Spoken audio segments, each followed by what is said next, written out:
Анна Бұзаубақова 16 жаста, ол 5 сыныптан бастап классикалық шығармаларды орындап келеді.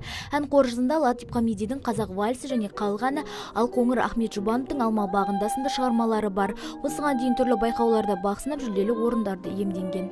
Осы жерге мен 2 шығарма алып келдім. Ол Варламовтың «Ты не бойдыша девица» атты романсымен, Даргамышскийдің «Чаруй меня, чаруй» атты романстарын алып келдім. Келешекте мен осы музыкалық колледжді жақсы бітіріп, Құдай қаласа жақсы академияға түсіп, өзім одан сайын жақсы әр жерден өзімді көрсеткім келеді.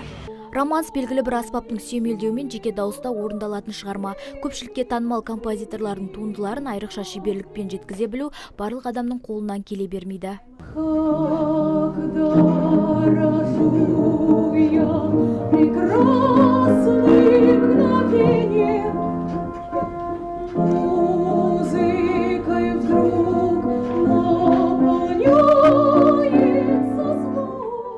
Классикалық шығармаларды көрсетпекшімін.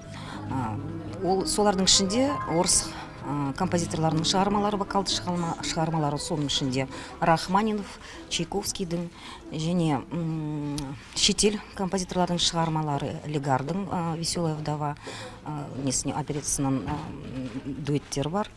Одан кейін Сендерсон деген композиторның шығармасы. Именно біздің облыстық опера және балет театрының әртістері паш етеді осы.